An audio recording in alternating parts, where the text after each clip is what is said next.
بھارتی میڈیا اب مطالبہ جو ہے وہ مودی کے حوالے سے اور زیادہ زور پکڑ چکا ہے۔ مودی نے ملاقات کی اور ٹرمپ نے جو ہے وہ لنکا ڈھا دیا ہے، تو وہ عزت نہیں دی جو پروٹوکول جو ہے وہ فیلڈ مارشل سید عاصم منیر کو دیا۔ اسرائیل کا آئرن ڈوم ایکسپوز ہو چکا ہے تل ابیب اور حیفا میں۔ اب تک جو ہے وہ 280 کے قریب لوگ جو ہیں وہ جہنم واصل ہو چکے ہیں۔ جو سٹاک ایکسچینج مارکیٹ ہے وہ اب تک تقریباً 5% جو ہے وہ گر چکی ہے۔ ڈومز ڈے پلین جو ہے وہ دیکھا گیا ہے اور یہ پلین اس وقت سامنے آتا ہے جب کوئی نیوکلیر اٹیک کرنا ہو۔ السلام علیکم ناظرین، آپ یو ڈیجیٹل دیکھ رہے ہیں، میں شاکر محمود امان۔ گزشتہ روز ٹرمپ اور فیلڈ مارشل کی ملاقات کے بعد جو ہے بھارت میں اس وقت صف ماتم ہے اور بھارتی میڈیا اب مطالبہ جو ہے وہ مودی کے حوالے سے اور زیادہ زور پکڑ چکا ہے، کیونکہ ٹرمپ نے یہ کہا کہ انہوں نے مودی کو بلایا تھا، مودی کو طلب کیا تھا، جبکہ مودی نے جو بیانات دیے، جو ان کے سیکرٹری خارجہ کی طرف سے بیان جاری ہوا، اس کے اندر یہ کہا گیا کہ مودی نے ملاقات کی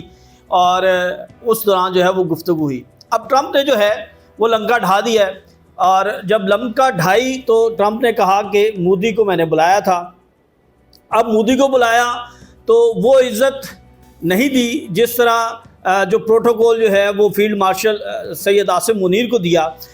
وہ پروٹوکول جو ہے وہ مودی کو نہیں دیا۔ سب سے زیادہ جو گفتگو ہو رہی ہے اس وقت وہ اس پر ہو رہی ہے کہ نریندر مودی جو ہیں وہ بھارت کی ساکھ کو جو ہے وہ مسلسل جو ہے وہ تباہی کے دہانے پر لے کر جا رہے ہیں۔ اب ان کا جو مستعفی ہونا یا ان کا حکومت سے علیحدہ ہونا جو ہے ناگزیر ہو چکا ہے۔ اور دوسری جانب ایک اور بڑی خبر جو ہے وہ کینیڈا سے سامنے آئی ہے۔ کینیڈا کی خفیہ ایجنسی کی جانب سے ایک رپورٹ شائع کی گئی ہے۔ اس رپورٹ کے اندر یہ کہا گیا ہے کہ بھارت جو ہے وہ مسلسل مداخلت کر رہا ہے، غیر ملکی یعنی دوسرے ممالک کے اندر جو ہے وہ مداخلت کی جا رہی ہے، اور خاص طور پر کینیڈا کے اندر جو ہے وہ بھارت مداخلت کر رہا ہے اور یہاں پر رہنے والے جو سکھ کمیونٹی ہے ان کے اوپر جو ہے وہ اٹیک کیے جاتے ہیں، ان کا نیریٹو چینج کرنے کی کوشش کی جاتی ہے، انہیں دباؤ میں لانے کی کوشش کی جاتی ہے۔ تو یہ رپورٹ جو ہے وہ جاری ہوئی ہے اور یہ کہا کہ بھارت جو ہے وہ بیرون ملک مداخلت کا مرتکب ہو رہا ہے، کینیڈا کی کمیونٹیز اور سیاستدانوں پر اثر انداز ہو رہا ہے۔ بھارت خالصتان کے حامی افراد سے متعلق جو ہے وہ اپنے موقف کو جو ہے وہ ڈومینیٹ کرنے کی کوشش کرتا ہے۔ تو یہ رپورٹ جو ہے وہ جاری کی گئی ہے کینیڈا کی جانب سے۔ اور گزشتہ دنوں جو G7 کا اجلاس تھا اور مودی جب کینیڈا گئے تو وہاں پر جو ہے وہ سکھ کمیونٹی کی جانب سے زبردست احتجاج کیا گیا، نریندر مودی کی تصویروں پر جوتے مارے گئے، خالصتان کا جو مطالبہ ہے وہ کیا گیا۔ تو اس وقت نریندر مودی جو ہیں وہ بھارت کے لیے جو ہے وہ بہت جو جگ ہنسائی کا باعث بن رہے ہیں اور ان کی وجہ سے بھارت کی ساکھ ہے وہ مسلسل متاثر ہو رہی ہے۔ دوسری جانب ہم بات کرتے ہیں اسرائیل اور ایران کی جنگ کی۔ ناظرین، پہلے ایران کی جانب سے جو ہے وہ جو زیادہ تر حملے کیے جا رہے تھے وہ رات کے وقت کیے جا رہے تھے، کیونکہ جو اسرائیل کا آئرن ڈوم ہے، جو ان کا دفاعی نظام ہے، اب وہ بری طرح جو ہے وہ ایکسپوز ہو چکا ہے، وہ ناکام ہو چکا ہے۔ وہ دن میں حملے کرنا شروع کر دیے ہیں اور آج جو حملوں کی شدت رہی ہے وہ پچھلے 7 دنوں میں سب سے زیادہ تھی، اور اب تک کی جو رپورٹ آ رہی ہیں اس کے مطابق تل ابیب اور حیفا میں اب تک جو ہے وہ 280 کے قریب لوگ جو ہیں وہ جہنم واصل ہو چکے ہیں۔ تل ابیب کی اور حیفا کی ایلیٹ کلاس ہے،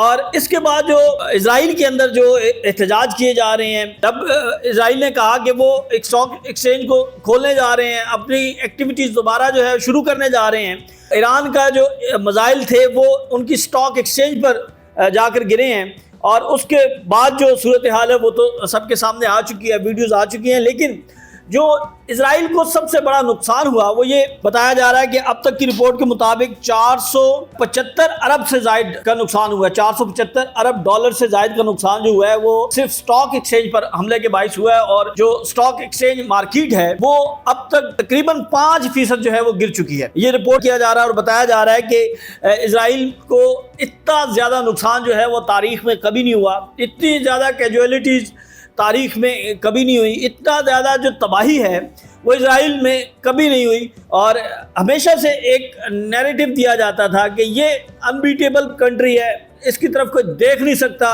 اس کا کوئی بال بانکا نہیں کر سکتا، یہاں پر تو حملہ تو دور کی بات، کسی شہری کو یا کسی اسرائیلی کو مارا نہیں جا سکتا۔ تو ایران نے جو ہے وہ سارے دعوے جو ہیں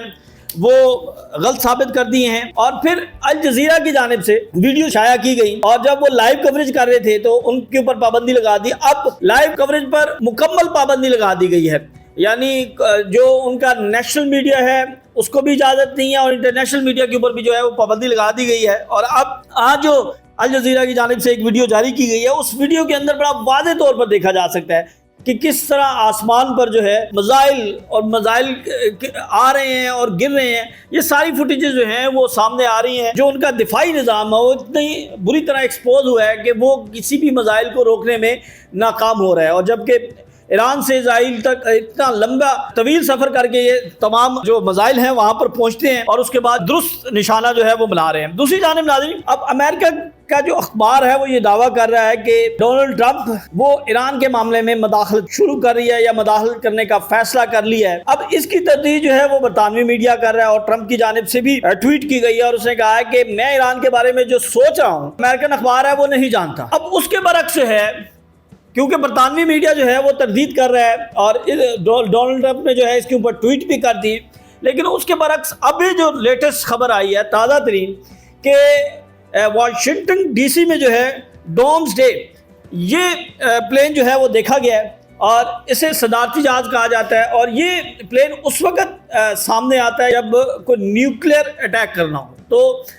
تاریخ میں اگر اس کے پیچھے ہم دیکھیں تو 11 دسمبر 2001 کو یہ جہاز جو ہے وہ واشنگٹن ڈی سی میں لایا گیا تھا، اور آج یہ جہاز جو ہے وہ دوبارہ دیکھا گیا۔ تاہم ابھی کہنا قبل از وقت ہے کہ کیا امریکہ جو ہے وہ مداخلت کرے گا، کیا امریکہ جو ہے وہ اس جنگ کے اندر جو ہے وہ شامل ہوگا، کیا امریکہ بھی جو ہے جس طرح اسرائیل کے ساتھ ہو رہا ہے کیا امریکہ بھی چاہتا ہے کہ اس کے ساتھ بھی ایسا ہو، کیونکہ ایران کے پاس